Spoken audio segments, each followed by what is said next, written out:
We have just circled back to the airport and will be taking off shortly. I used it up. Forget the music. It's April 9th. I don't even... Whatever. Stupid April. Hey, look at that! It's time for the MCBS Hour. And I gotta tell you, we're bringing it today. And I'm not talking about the MC. It is Wednesday, April 9th, 2014. I know that's astounding to some people that are as old as I am, but for the rest of you, it seems pretty normal. We are coming to you live and direct from Building 5 at Full Sail Campus in sunny Winter Park, Florida. I bet you wish you were here. Some of you are. And those of you that are here can be in awe, just like I am, with the fact that we've got online students joining us, campus students, faculty, administration. We have truly blended this community up in here. Mm-hmm. Up in here. Yes. Up in here. Yeah. You're gonna get us to start singing. Now, what in the world are we doing here anyway? We, the MCBS faculty, are all here preaching the gospel about how old media is dead and the new media is here. So if you're going to be a journalist, if you're going to be out in the media communications industry, you will not be using phones with cords and rotary interfaces, unless you're doing a film from the 1970s and you need that as a period piece maybe. But in any case, that's what we're doing here, and it's going to launch us off directly into media in the news. And oh my gosh, what a week. There's been so much media in the news. It makes my world spin. There's so much. Look, it's just spinning. Your world in my head. We are not going to spend any time at all talking about the attack drone that you see here. Jason, did you do that? No. It was close. I got one tangled in Shannon's hair, but no. This drone actually caused stitches. Wow. This was the attack of the drone. Exactly. Yeah. It's on. Yep. This triathlete, no mere marathon runner, this triathlete was completing her triathlon when the drone that was being operated by, and I don't want to get the name wrong and blame the wrong people, the drone was being operated by an Australian. This all happened in Australia, by the way, so don't be shocked that this guy's Australian. Warren Abrams. Warren Abrams said, and I quote, "G'day, mate." No, I'm sorry, that's not at all. He may have said that, I don't know. G'day. G'day. Just like that? Oh, okay. Probably not like that. Well, he worked for New Area That was Photography. Go ahead. He worked for New Era Photography and Filming, and he was filming all of these triathletes finish their run. Like I said, we're not talking about this. I'm hardly even mentioning it. But the woman you see bleeding on the ground who later received stitches was Raija Ogden. Oh, I'm going to go with Ogden. I'm not going to even play with Raija, but that's her first name. And she was running, getting ready to finish her triathlon. And the reports are a little sketchy here. Either the drone smashed into her, knocking her to the ground, or it smashed in the ground right in front of her, startling and tripping her. In either case, this drone was not supposed to be on the ground, and the guy handling it, Warren Abrams, who has been known to put shrimps on the Barbie. I'm not exaggerating. That's something that guy has done before. He claims that somebody hopped his channel, and he was hacked. So it wasn't even him that was flying it at the time. As someone who flies drones, I find that hard to believe because I drop them on the ground all the time. I'm going to go with pilot error, wanting to blame somebody else. Yeah, yep. Agreed. That's her receiving the first of her stitches. Okay, we're not talking about it. Instead, we're going to jump off with, can you believe this, everybody? What in the world is going on? David Letterman retiring. 2015 will be the last time David steps on his stage on CBS. Last time he runs down his top 10 list, and the last time he keeps me up much later than I should be up. the big question of the day is who's taking his place. What do you guys think about losing Dave in the first place? That's kind of something. I think, you know what I think, Jason? I think it's great that he gets to take the victory lap. I'm kind of a fan of let us know ahead of time. Let them kind of get some fun activities going on around you leaving and special guests and, special shows. It just opens up a lot of fun. And instead of making it like a bummer experience, it actually can be a blast for a whole year. So I love it. I love the idea of, taking the victory lap and having some time to have fun with it. I think he's one of the best late night interviewers that I've seen. I mean, hands down. Whenever he has guests on, he digs for whatever he wants to bring out. So and that side of it, I hope somebody who follows up is going to be equally, as good. But funny thing, I heard a little comment from Kirstie Alley the other day that they were like, asked her if you were considered to be the host for the late night show and would you take it. She goes, they're not going to consider anybody with boobs for that job. So I thought that was pretty interesting. Well, that is some good foreshadowing, because we did want to talk a little bit about who could possibly take that show. And first and foremost, a lot of people immediately jump to one conclusion: Jimmy. Now, that's it's possible. I don't think he said no yet. As of about 45 minutes ago, he hadn't outright declined yet. I myself am not the biggest Jimmy Kimmel fan, but we have talked about him a lot on the show. We know he's adept at working the audience and pulling a lot out of them. But another name that shocked a lot of people when it came up as being on the short list, I think still fits Robert's category. Yeah. Well, What? No, of being not Kirstie Alley. Isn't that what you meant? I would think Ellen, who's personally, second to Oprah, one of my absolute favorite people on TV. I think she would do a great job with it, but it would be a different show. It would just be a different show. It's hard to make the late show.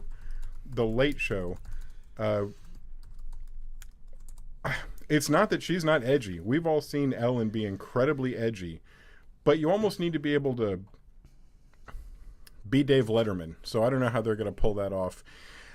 The front runner, probably on the shortest of the short lists, and it brings me a little bit of sadness, is my man Steven. Because moving Steven to the Late Show, which is a very good possibility at this point, people, moving Steven to the Late Show would mean we'd lose Stephen Colbert. And for me, that would be, I don't know exactly where I'd get my news from at that point. I guess I'd have to start reading the newspaper. Do they have those anymore? Online. They're online now, the newspaper. Oh, my gosh. Yeah. On the World Wide Web. What are we getting on the chat box? Anybody have any opinions? Well, we're getting a couple in here where Clayson is feeling that he would do... or Shannon said that he would do a good job, but Clayson disagrees and thinks that Colbert wouldn't be a good pick. Juliana thought that Ellen would rock, and so we've got a couple of Ellens. Actually, John thought that I think John, who'd you vote for in there? I think it was for Kimmel. There you go. Oh, Jimmy. And there we go. And then Robert, you were pointing out. Let's see. that's for us. Yeah. Okay. So anyway, that's pretty much it. It looked like it was like split across the board. I'll tell you what. Ellen did such a great job on the Oscars. That could be a really tough gig to do the Oscars and be. I remember when they tried to get younger with Franco, with and James Franco, and then. Trying to remember the other actress, Anne Hathaway, and that kind of bombed, and then so you could end up with the wrong thing. And I think Jason, you hit it on the head. Was Letterman was just had his own shtick. He had his own personality, and that's what really made that show take off like that. So Ellen is like that. She has that sort of following and appeal, and she can pretty much sit down with anybody and make it an enjoyable time. So. I don't know, but I think Colbert would be a huge loss for them, and I'm not so sure that Comedy Central could let that one go. Well, it'd take a lot of money to stop it from happening. Yeah. I'll bet Steven would enjoy that bidding war. Yeah, I'm sure. Well, before we should move on, I would just hope that you guys out there, if you haven't, Google it and watch it now and pretend you're listening to us instead. Go and see a YouTube video called, what's it called? Dave Letterman Just Doesn't Care Anymore. From a show a night or two ago he was on with Martha Stewart. And Martha Stewart brought a whole tray full of delicious deviled eggs. I think there were like 5 different kinds. And she also brought the little pastry where you squeeze the frosting out of the bag with the end cut off. What's that called? Anybody? Pastry squeezing bag. Pastry squeezing bag, exactly. So they use the pastry squeezing bag, and it's filled with that deviled egg stuff, so that she could make a few more and show everybody how to make deviled eggs.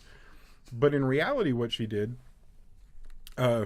was come out and let Dave just do his thing, which in this case was drink directly from a bottle of vodka in large swigs, and eat the deviled eggs, just stuffing his face with them one at a time, and eventually getting so far into the food that he was using little pastry bags to squeeze out all the yolk filling into his mouth directly. And I thought, I don't know, that seems pretty much like how Dave's operated for the last couple decades, so I don't see anything entirely different there. But Yeah. good to watch. Go look it up. That does it for our David Letterman bit, and takes us into some news we have that's kind of newsy. Here comes.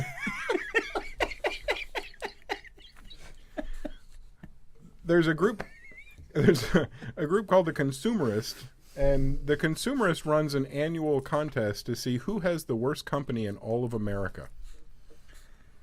Guess who the winner was this time? You like the little bracket system they use, like for March Madness? This time they got it all the way down to 2 finalists. It was between Comcast and Monsanto. Now, I know that Janelle and I could go on a Monsanto rant and say I can't believe they didn't win. But as it turned out, Comcast won, and you can even see how close it was. Comcast eked out a win at 51.5%.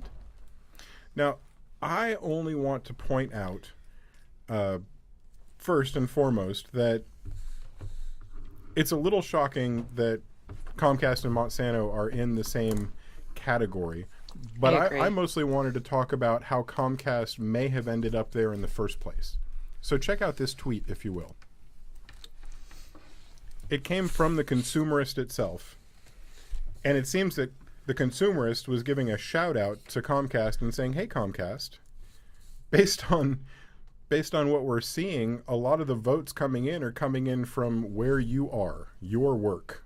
Are you sending your employees over to vote? Are you gaming the system? Well, I believe Comcast was doing that. I believe they were gaming the system, and I think here's the problem. If you have the world's worst company, and it's because your customer service is so bad, it's because your customer service reps and your employees are all jerks. Yeah, I know. Let that soak in for a minute. Whoa. Okay. Next step. Would you ask a bunch of jerks that work for you to go and tell a website that you're great?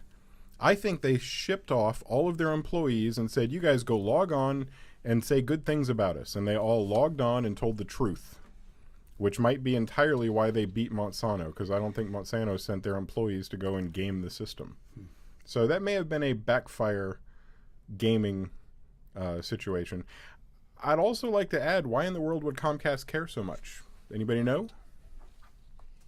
How did they get so high? Oh. Does the next slide help? Because guess what's going on? Did somebody already know? Yeah.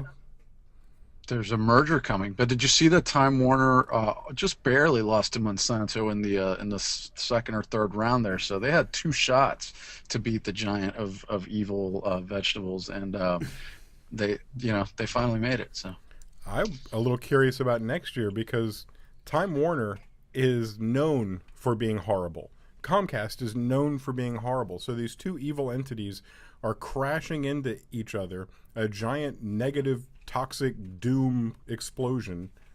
And now they've got to go up against Monsanto next year. I don't think Monsanto has a chance unless they, I don't know, produce some more food that gives us all diseases.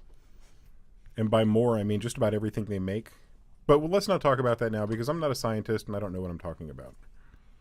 Well, it's interesting too that I think it was Comcast that Apple is looking at sort of partnering with for the new set-top box. Oh. And so that sort of might be a facelift for them, and quite possibly Apple could actually come to the rescue to bring some credibility back to Comcast as a company. So we'll see. We'll see what happens with that. They're of course in the talking phases. So I'm sure this doesn't help their cause with Apple, but you never know. Well, until Apple fixes that glitch on Keynote that makes it so I can't resize my photos with a track, I put him right up there in that same level as Monsanto. We'll tell Tool Time Lady about that. Yeah. All right. Well, that takes us off to, oh my gosh. Would you look at this creepy clown, Pete? Oh. Now, I had to call in some help because this is the Staten Island clown. And I have been to New York once as my plane landed and then took off again to some other location. Yeah. Other than that, I've got no experience with the Great White Northeast. Yeah, Staten Island is, let's not forget, this is a place that wanted to become their own. They wanted to break off from the boroughs. So they kind of get their own thing going on over in Staten Island. But, yeah, for you guys that don't know, it's like right there next to New Jersey, wedged in between Brooklyn and the Garden State. But basically, this clown that looks like Pennywise from Stephen King's movie It, maybe you've seen that film before, basically appeared. Now, a little history, though, because this appearance happened pretty much afterwards, after something happened in Northampton, England, where there was a clown very much like this that was sort of terrorizing everyone, and ended up being a clown that was created by a 22-year-old filmmaker, Alex Powell, and so was exposed over there in England. And so he ultimately there was a mockumentary film made and then published to YouTube by Powell. And so this was sort of a copycat thing going on. Now, the thing that makes this story interesting is the way in which this was done. So there was sort of a mystery around this, and so it started to get social media coverage and so on. Mm-hmm. And everyone was like, okay, who's the clown? What is this thing? And obviously that's how things go viral, right? And so starts off pretty good. But then we realized that with some investigation and some very simple investigation, it was easy to find out who this clown actually was clowning around.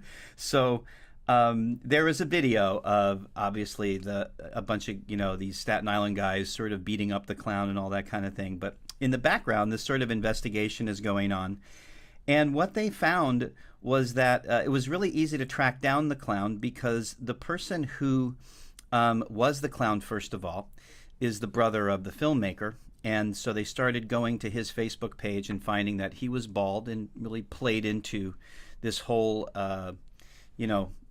easy to kind of have a bald clown, right? You don't have to stuff the hair under the wig, the bald wig and stuff. But not just that, on his own Facebook page, he was pointing at everyone in all of his regular pictures. Well, that's what the clown kept doing. He would come out and then point to everyone. So is there video you were going to play? I wasn't sure. No, okay. And so people started going, well, wait a minute. This guy is the brother of the filmmaker, and he used the company's Instagram account to go ahead and post photos of the clown, which wasn't smart because if you're going to do this, you want to have an anonymous account. So people that were sort of investigating it found out very quickly that it was a company called Fuzz on the Lens. And they figured it out, and there you have it. And so it was pretty easy to track it all down.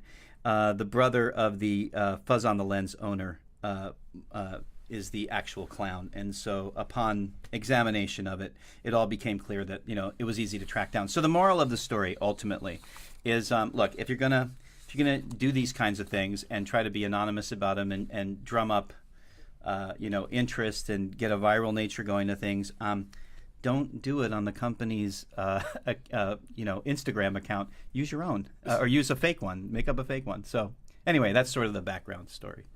Well, they've obviously not taken the transmedia course available in our program, or they would know how to create a fake digital identity for entertainment purposes. Foolish. Well, thank you very much, Pete. I know that I can now travel to Staten Island and be a little less afraid because the clown thing had me freaked out. Yeah, he is a little crazy. And before we move on too much further into the next segment, we have one final media in the news segment, and it is about Google Play. And if you want to go on and download apps for your Android device or your Google phones and you crazy kids and your smartphones these days, you're going to notice that the apps are usually ranked by popularity. And for the last several days, there's been one app at the top. It costs $3.99. It's been so incredibly popular. And it's got a great name, too. It's called Virus Shield. That lets you know that your phone is safe when you download, for $3.99, Virus Shield. Virus Shield allows you to sleep well at night, knowing that viruses aren't on your phone, knowing that, like, other government organizations aren't piggybacking on your signal. There's all these different amazing things that it does, including there's very low battery consumption and there's no ads. Those are like their final two things they're proud of. I hope nobody downloaded this app last week while it was doing so well, because it turns out what the app actually did, this is what the app actually did, is it changed that little X into a check mark. Anything else besides that did No, it do? I mean, that's... No. No, which explains the very low battery usage, hardly drains the battery at all, and there's not a single ad to go with it, believe it or not. For just $4.99 or $3.99. $3.99, What yeah, a deal! $3.99. That's a bargain at twice the price. The amazing thing is, going up and down, you don't make it to the top of the Google playlist if you don't have a lot of people saying, this is a great app. I really love it. Who was it? You, Pete? Who called it the placebo app? Somebody in our room. Oh, that wasn't me, but that's a great name for it. It was great. All these people are like, my phone's running That so was much me. faster. Good job, Renee. Yeah. Way to go, Renee. My phone's running so much faster. It's just so much cleaner now. It must have taken off all the data, everything that it slowed it down. It's not slow anymore. Oh, what a great app. Love the app. 5 stars. 5 stars. Did nothing, folks. And look at the number of counts. Back arrow one. I wanted to add this up and forgot to. Look at all the downloads. Wow. Each one you see on there is another $3.99. Every 10,000 you see is another $40,000 somebody made because their JavaScript changed an X into a check mark. I did not download this app, Janelle, by the way. This is Pete. I didn't download it. This is not going to make it on Tool Time. Not at all. I'm glad you didn't, because you probably would have spent money on this. As a side note, there'll be no Tool Time today for some reason. All right, that's cool. So that's it for Media in the News. And now we've got a segment that everybody loves called I Can't Believe This Is Someone's Job. And today, Renee is going to talk us through something very similar to what Gatorade does with their social media monitoring. Take it away, Renee. Thank you, Jason. So yeah, we've heard about Gatorade's awesome social media hub, and so now this is becoming a trend with companies. So this is Wells Fargo, who Ad Age just announced was starting this huge social media center. But what's happening is, and Janelle, you'll like this in the article, it says, with a need for cautious risk assessment in its marketing activities. So this is all about controlling risk, and it says their risk is much higher than what a CPG or a retailer would have. And I was curious what a CPG was, and it stands for consumer packaged goods. So basically a company that makes stuff that sells it to you, your typical company like Gatorade. Well, the bank has a lot more liability because they have all these financial rules, and so it says that they are on pace to publish 16,000 pieces of social content in the first quarter of this year. So 16,000 bits of content marketing that they've put out, and it says it tracks anywhere from 2,000 to 4,000 mentions a day, and it includes job descriptions like social care bankers, who are special customer service reps that are there to address concerns that come up through social media. So this is becoming quite a little trend, and to get one of the major banks this heavily invested is probably going to keep propelling this trend. Well, I want to chime in here as well, because I see this all the time with all departments. You can't hear, John? Can you guys hear me? Yeah. Yeah, we can hear you. I've seen this obviously with Macy's. I've talked about this in the past. I've seen this with Bank of America.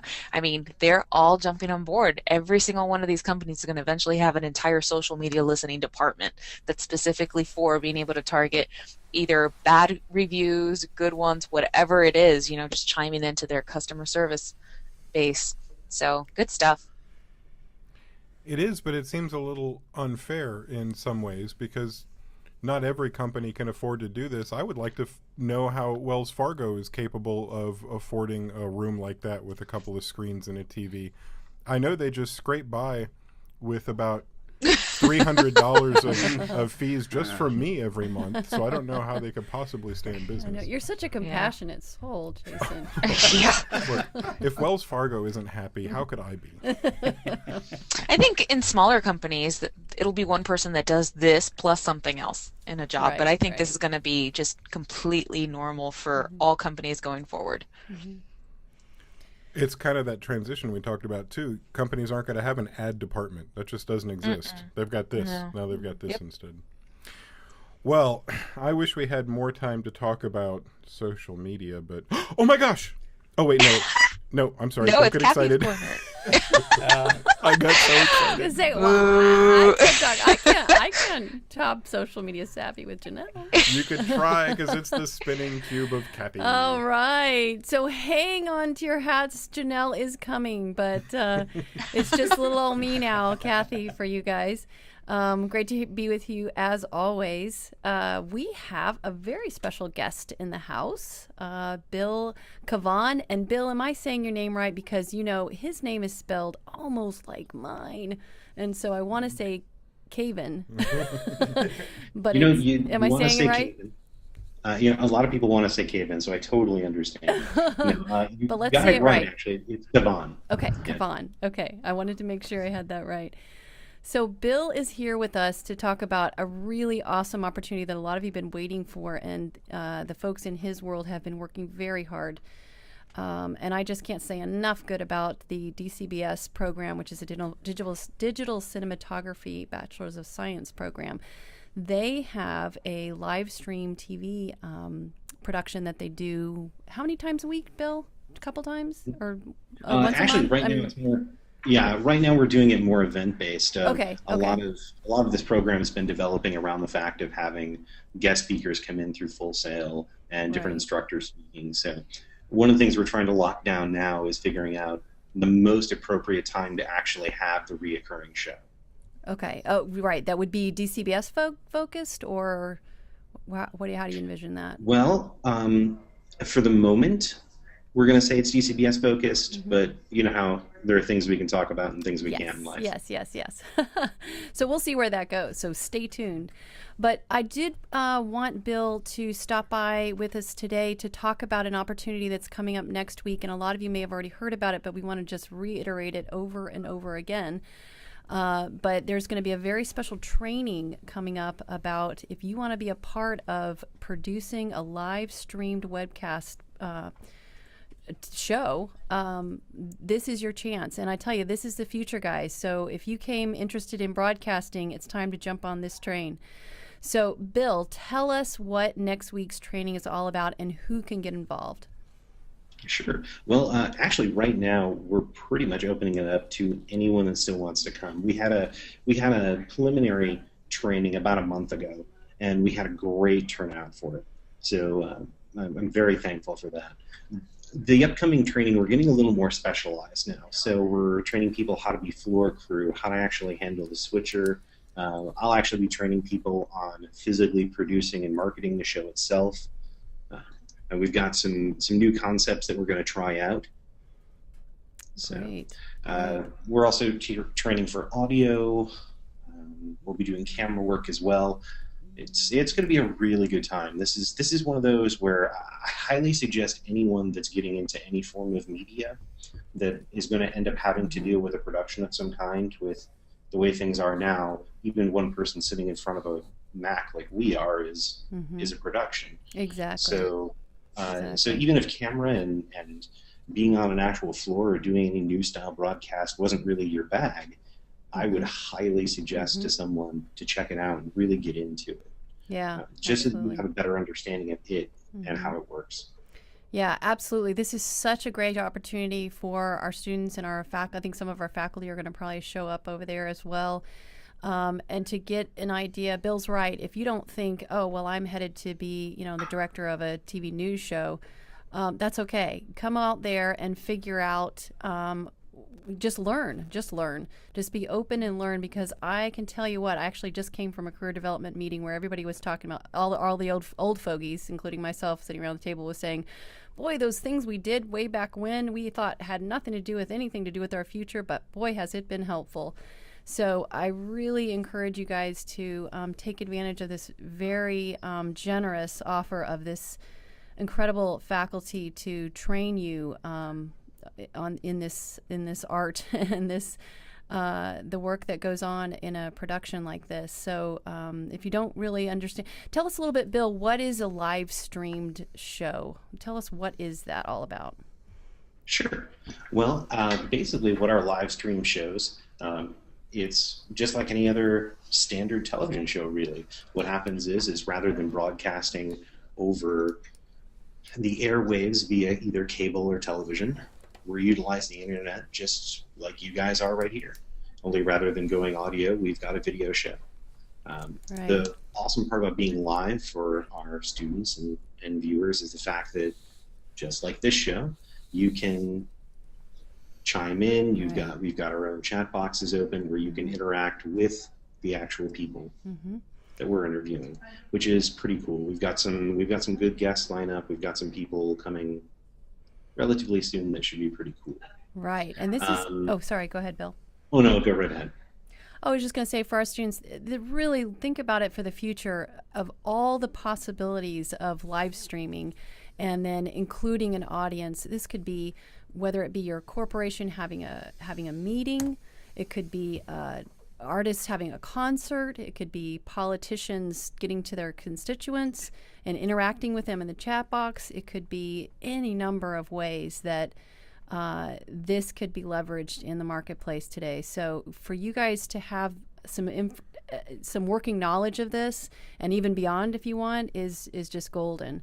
So go ahead, Bill. What was it you were going to? Oh yeah, you're right on the money with this, Kathy. I mean, in all honesty, this is going to be the future on how things are heading. We're just not able to get 200-300 people in a room anymore and really hash things out and discuss things, especially on a political level. I mean, if we just take a second and kind of turn left,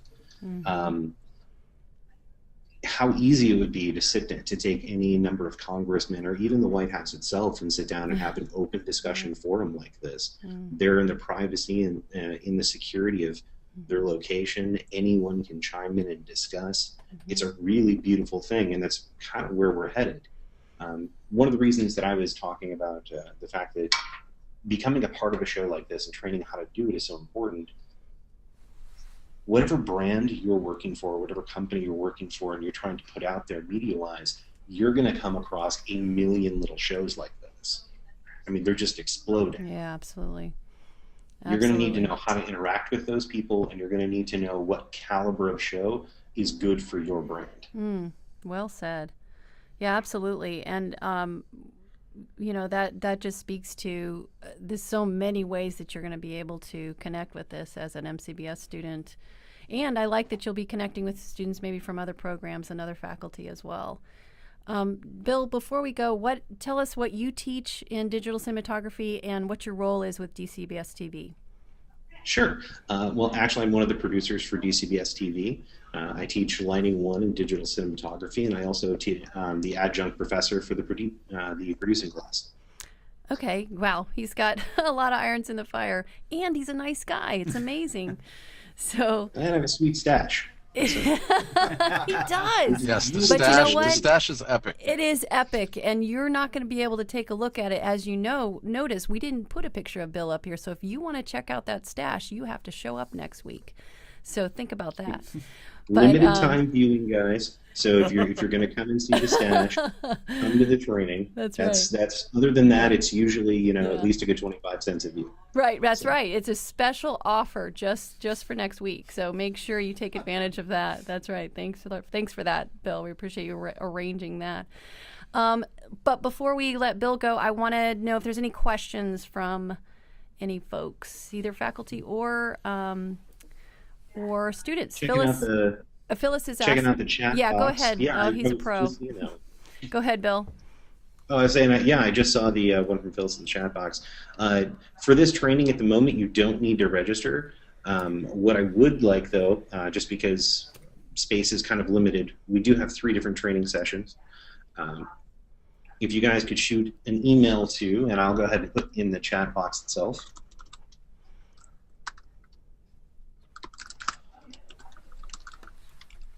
Could you say that email address out loud for the chat box isn't available for the archive people? Oh, okay. Well, for all of those people that are here, because everybody knows that when you're actually here, you always get more. Oh, absolutely. Mm-hmm. So they get to read it in the chat box, but for everybody else, it's dcbs-tv@fullsail.com. Perfect.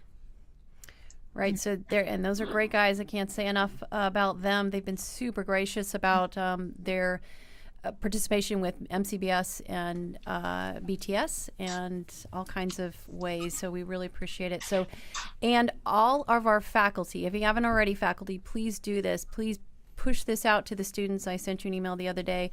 All of the training times. Make sure that that's available to all your students. But those are next week. Casey's asking, those are next week, and I don't know them offhand. Bill, I don't know if you do, but we'll make sure you guys have that in writing so you know. And Casey is a great example. Casey, you're an online student as far as I know, and but you're local, right? So cool. So you're coming in here, and that's what blended community is all about. So you just come on in and you can work with our campus students, and that's fantastic. I hope you can, Casey. It'd be great.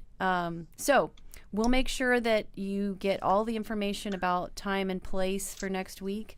There you go. Thanks, Janelle. Now, the archive people, you're not seeing this, but we'll make sure that all students get this information about time and place for next week. Anything more that these students need to know, Bill, before you hop off? We are asking for one thing from you guys once you come in and after you have your first training. We really are looking for people that are going to be passionate and be a part of our show. Mm-hmm. So we're looking for people to commit for about 4 months. Now, I know it sounds like an incredibly long amount of time, especially with Full Sail schedule, but it's one of those things where you can take a one-day training and you can learn a little, or you can stick around and learn a lot and actually be able to put it on a resume and utilize it more as a professional.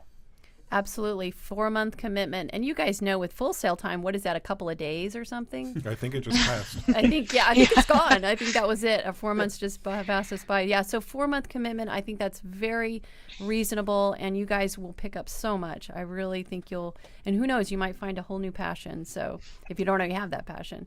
And I have a lot of students coming in, and they're interested in broadcasting, so this is a great way to go. Yes, Renee. Yeah, I'd like to put in a quick plug for the DCBS faculty. I've worked with many of these guys in the film department for a long time.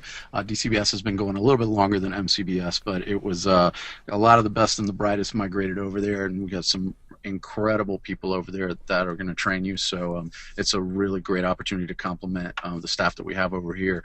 For those of you that are nearby enough to take advantage of it, you will not regret the time spent there. Absolutely. They're just the nicest guys. And the stash, don't forget.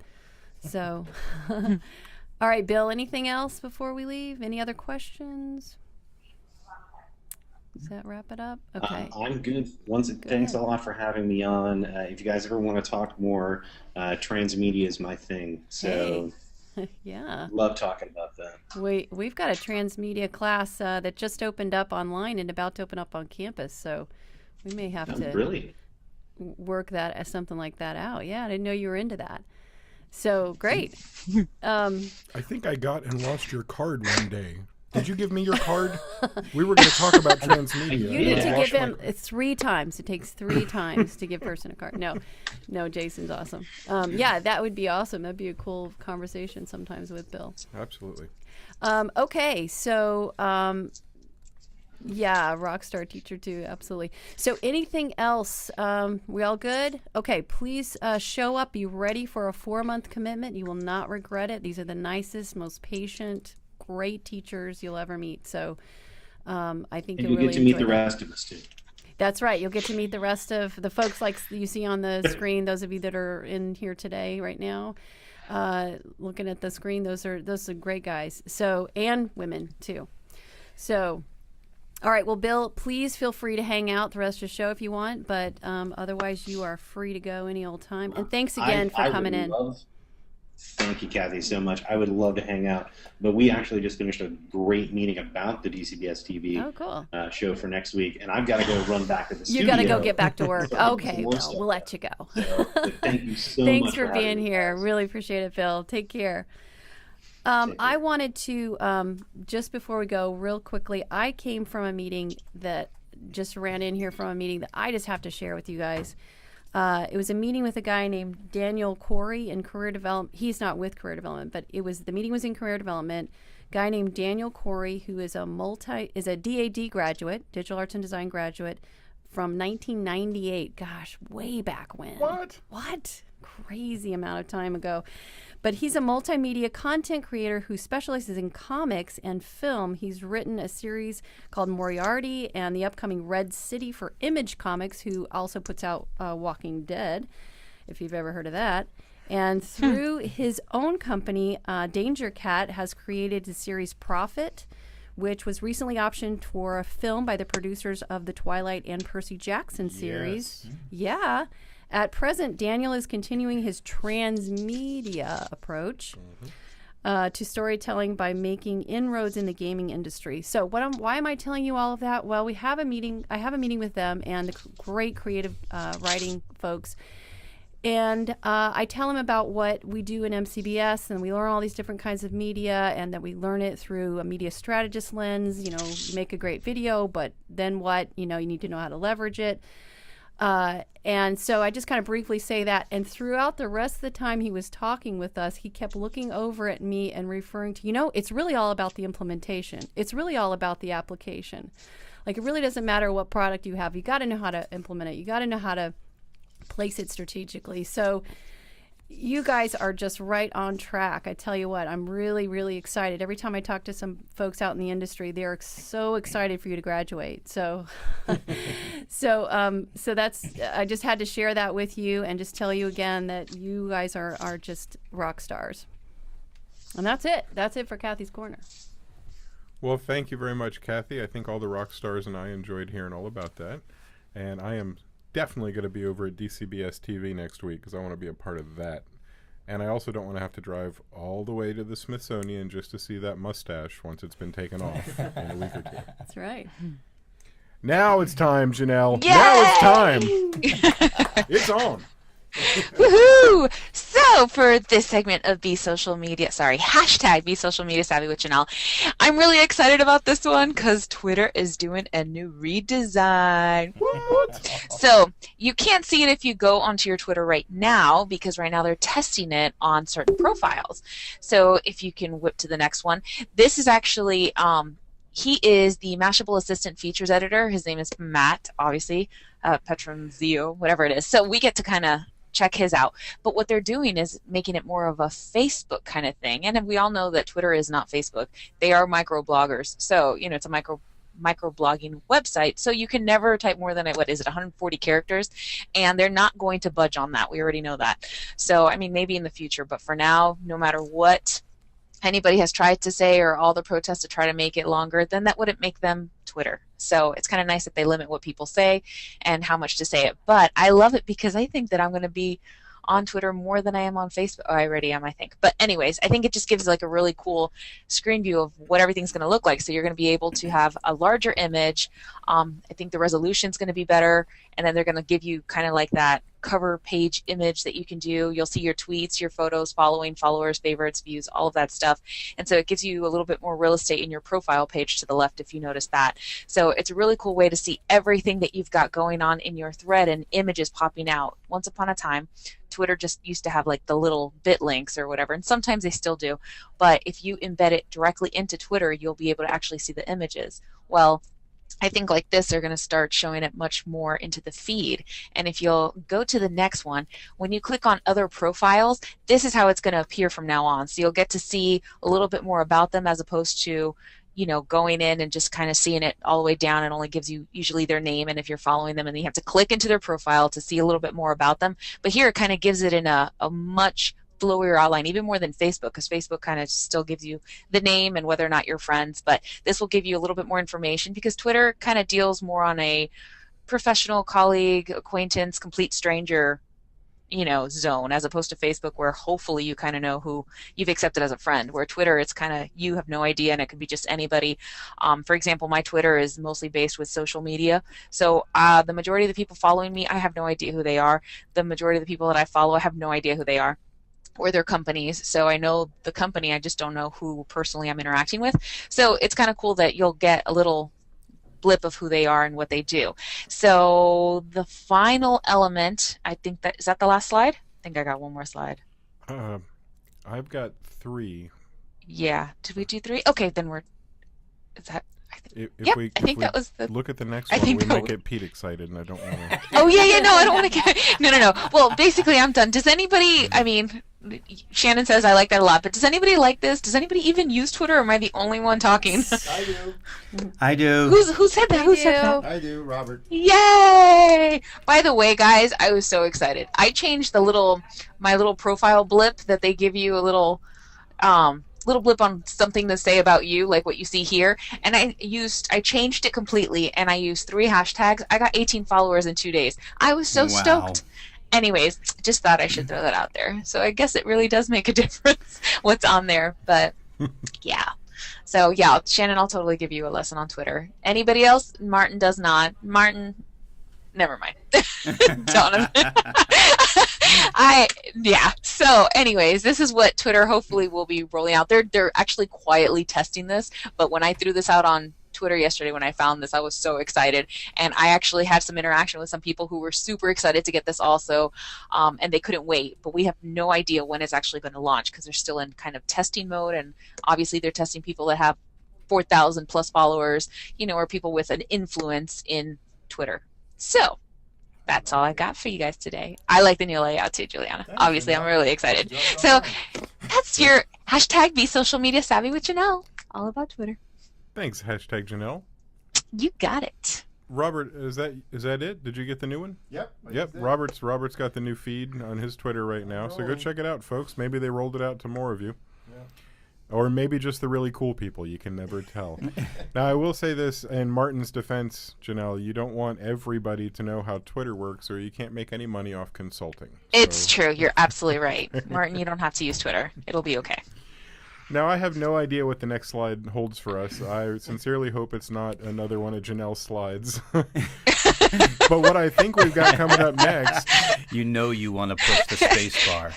Oh, thank goodness. Yay! You did it right. Tool time with Pete. Yeah. Awesome. Hi, everybody. And we are back for another little session of Tool Time. And this one's exciting this week. And so let's go check out what Tool Time Lady has to say. What is she saying? It's like a-da? Well, let's break that down for you. We'll go ahead and get to the next slide and see what she's so excited about. And yeah, it's the Adobe Design Achievement Awards for 2014. And it seems exciting, but many of you are saying, okay, I'm excited, but what am I getting excited about? So let's break it down for you. It's a great opportunity for our MCBS students and students at large at Full Sail. Basically, each year, and this has been going on for a while, this is some photos of last year's winners. Adobe has these, what they call Design Achievement Awards, and there's categories where you can submit content that you've created. Now, those of you that are presently my students or have had me, you always hear when I give you that speech about when your moment comes. A lot of times we create content even outside of the classroom, but it looks pretty good. And maybe if you just sort of refine it a little bit, it could end up being something that you could submit into a competition. And competitions are great because they sort of get your game up. You put your A game in there and you really start collaborating on things. And you can actually submit collaborative works too in this. So it's very, very exciting. So there's some photos of past winners, right? And we'll go in and let's go ahead and just start seeing what this is all about. What do I do? Well, here's the skinny on it. And basically, who can submit work in this category? Well, any of you guys out there. It doesn't matter. Students from around the world can submit in 11 categories. And there's like a counter on the website. Already 411 submissions were sent in just this morning, by this morning alone. What can you win? Well, you can win up to $5,000 in cash and Adobe software and beyond, which I'm going to tell you about in a second. But really great perks and rewards in this competition. What does it take? Well, the competition's free to enter. So your artwork should be created with the Adobe Creative Cloud or Adobe software, which you all have as part of the launch box. So I think you guys qualify. So let's go to the next slide. We can move ahead and just see what else is waiting for us. Here's the categories. The interactive experience categories, which are web and app design, game art and development, installation design, and digital publishing. We do a lot of that here at Full Sail, so and most of these things pretty well. The video and motion categories, I know Phyllis is probably chomping at the bit here and thinking, wow, these are great opportunities for our students too if they want to head into this. Animation, editing and post-production, motion graphics. And then, of course, the traditional media categories, which are illustration, packaging, photography, and print communication. So a lot of those graphic design-ish type of categories. So we have 11 of them in all, and we'll go ahead and flip to the next screen. There's a link, by the way. How do I submit my work? Everything you need to know is right at this link. So just go adobeawards.com/US. That's really all that you need to know. Everything you could possibly want. Videos, information, how do I upload? Everything is right there. Nice and simple. One website, that's what you do. Let's flip to the next screen. And these are the goods. Here's the prizes. First of all, there's a number of $2,000 cash prizes that are awarded. You also get a one-year membership in the Adobe Creative Cloud. This one I love. This year, Icograta design company is the industry professional. You get a one-year mentorship with them. And that is, to have that on your resume and is just amazing that you actually were mentored by a professional design company. Along with the $2,000 cash prize, you can also, there's 3 grand prize, $3,000 segment winners. So you could actually win up to $5,000 in cash prizes. So it is a significant, oh, and by the way, not in here, you also get a student invitation to Adobe Max, which is Adobe's big presentation of all of their new software done out in San Francisco. So it's just a really cool event. And you could be part of that as a student. All of these incredible prizes, just because you just entered, you know, it's all you need to do. So let's get to our, I think we're pretty much winding down. Once again, that you can't win it unless you're in it. So there's the web address, www.adobeawards.com/US. Guys, this could, you never know. You know, you just never know. Go ahead and maybe consider putting something in there and going for it. Or if there's someone on campus too that you could encourage, this is a Full Sail family, so let's get the word out and see what happens. See if someone or even a few people from Full Sail can represent us. Awesome, Pete. Thank you. Yes.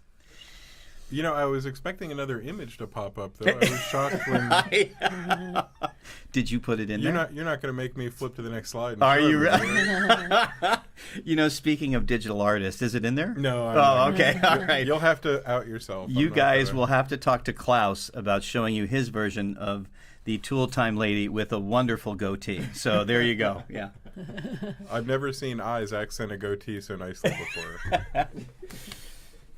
Well, before we go, this is just hot off the presses from about 3 or 4 days ago. I don't know if you guys are Game of Thrones fans, but Game of Thrones is kind of one of the mascots for MCBS. We talk about Game of Thrones quite a bit, and they had I believe their 4th season premiered this weekend. And when they did, we had some new records. More than 1 million people participated in illegal downloads within half a day of that coming out. Wow. In fact, so many people were trying to watch it that it crashed HBO Go, forcing a lot of people who had legal rights to watch it to go to BitTorrent and download it and watch it like that. Now imagine this. BitTorrent works by having a lot of people have little pieces of the movie so that you download little bits of it from different people. So the more people participating, the faster the download. Nobody has ever seen fast download speeds like this. The Game of Thrones via BitTorrent was dropping like bricks because it was so incredibly popular that night. 300 million people back it up. 300,000 people the morning after the show premiered were all watching simultaneously, sharing bits together. Wow. Astounding.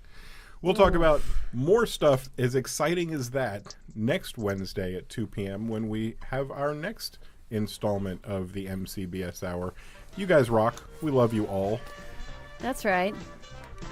Thanks, guys. Laters. Bye-bye. Boom. We out.